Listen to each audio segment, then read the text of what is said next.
right here to your left. Just talk a little bit more. I mean, obviously, long time in the UFC, everything Jeff said there. How important is it to you to be acknowledged as a clean athlete? It's extremely important, not only for myself, but for the UFC as a whole, and what they've done to make sure that our athletes stay clean, our sport stays clean and fair, and it's incredible, that me at my age, I've put in the time. I haven't cut any ways. I haven't tried to cut any corners. I've done everything the right way, and I've done it my way.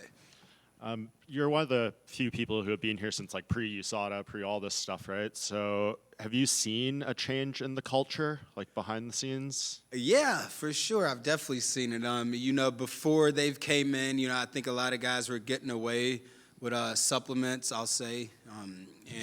Things and you could tell, you could obviously tell in the way that these guys fought and how they train. And how they looked, now when, USADA and the anti-doping program came into place, a lot of those guys got smaller, a lot of them guys weren't able to win fights, and the playing field became very even.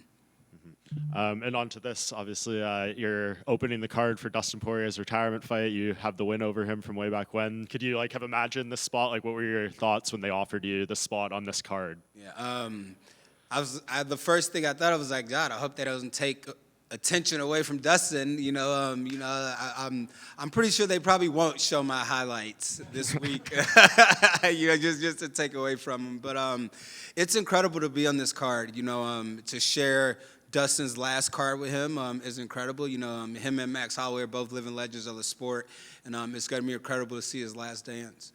How do you think it goes? Who do you think wins? I think he stays 3-0. He's beat this guy twice already. I don't see any difference in this. But Max did have a great fight against Gaethje. So, people's retirement fights, if they announce their retirement before, it doesn't really seem to go their way.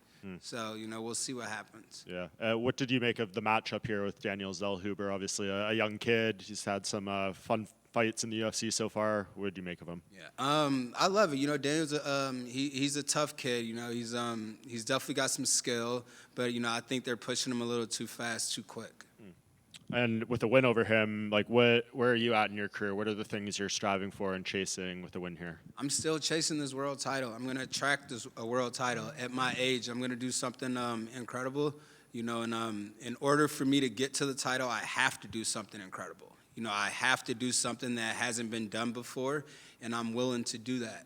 So, I've came from the trenches since losing my top 5 spot years ago, and I've just been on the grind, working, trying to figure things out, and, improving every day.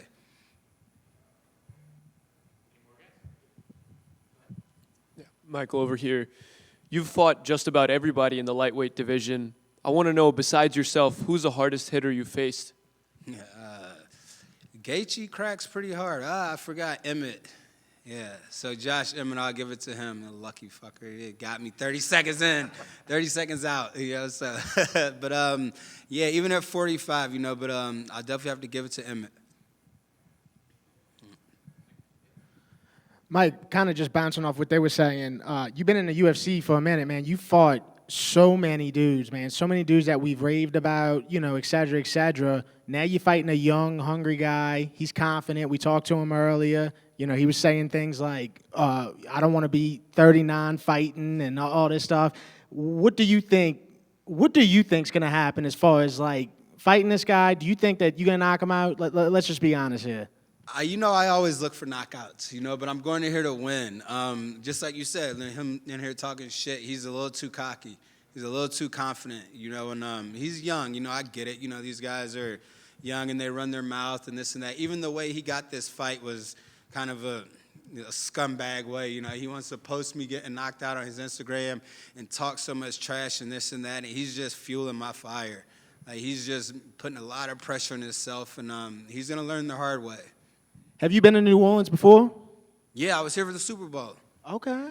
Yeah. How you like it? It was good. I like New Orleans. I love the food. I love the culture. Don't like this weather right now. It's a little hot. Well, it's about to rain, too, so just be ready for that. Yeah, it's always rain or hot. It's no in between. Just like Florida. Yeah. Thank you, man. No problem. Thank you.